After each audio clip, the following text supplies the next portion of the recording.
நாளைக்கு தான் அந்த கொட்டாவை கட்டுற முன்சாமி வர சொல்றோம். கொட்டாவை ஃபர்ஸ்ட் சீர் பண்ணிட்டு ஒரு ஆடு மாடு வாங்கி விட்டு கூட மீன் தொட்டிலாம் வாங்கி விட்டா நல்லா தான் இருக்கும். பேசாம மீன் கூட வாங்கி விட்டுற வேண்டியதுதான். இந்த போறான் பச்சைக்கிளியே, இவன் கொட்டாயில இருக்கிற மூங்கில தான் இவங்க கிட்ட காமிச்சு வித்து பண்ணணும்.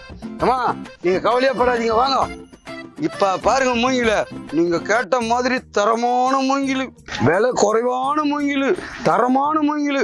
நீங்க இதுல கண்டி கொட்டா போட்டீங்கன்னு வச்சுக்கோ, 10 வருஷத்துக்கு அப்படியே நிக்கும் பாரு. அம்மா வாங்க, நான் சொன்னல இதுதான் அந்த மூங்கில் கடையே. மூங்கில் கடை இதுதான் புயலுக்கு சாஞ்சு மாறிக்குது. இது சாதாரண கொட்டா இல்லம்மா, எத்தனையோ புயலை சந்திச்ச கொட்டா.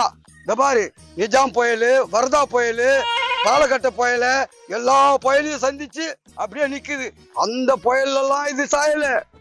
துப்பு கட்ட சுப்புலட்சுமின்னு ஒரு கேள்வி, மூக்குக்கு மேல பொடிய போட்டு தும்பனா பாரு ஒரு தும்பு, அப்ப சாஞ்சு சாஞ்சி போய் கிடக்குதா? இது எத்தனை நாங்க எப்படி கொட்டா போடுறது? உஷாராகுதுங்களா?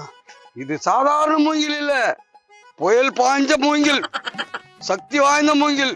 நீங்க எடுத்து போய் கொட்டா போட்டு பாருங்க, 10 வருஷமா நடக்கே விழவே விழாது. நீங்க ஒண்ணுப்பா, அது ஏற்கனவே உயிர்ப்பா போய் கிடக்குது, போய் ஸ்ட்ராங்கான மூங்கில்ன்றேன். ஏமா, இந்த மூங்கில் தான் நீங்க எதிர்பார்க்கிற விலைக்கு கிடைக்கும். நீங்க மூங்கில் தொட்டியை தேடி போனீங்கன்னாக்கா எப்படி பார்த்தாலும் 30,000 தாண்டும். பரவாயில்லையா? இல்லடா, இந்த மூங்கில் அந்த விலைக்கு போவே போகாது. ஓன்னா உனக்கு வருஷம் ஒரு 5,000 கூட ஒன்னா வாங்கிட்டு போறேன். என்னது 5,000மா? 5,000 ரூபாய்க்கு யாருமா கொடுப்பாங்க? இந்த மாதிரி எத்தனை புயலை பார்த்தது, புயல் பாஞ்ச மூங்கில்னு உங்ககிட்ட சொல்லிக்கிற.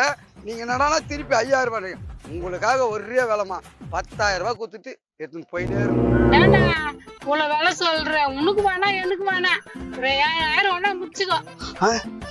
7,000மா? சரி, வந்த வரைக்கும் லாபம், தட்டி விட்டு போக வேண்டியதுதான்.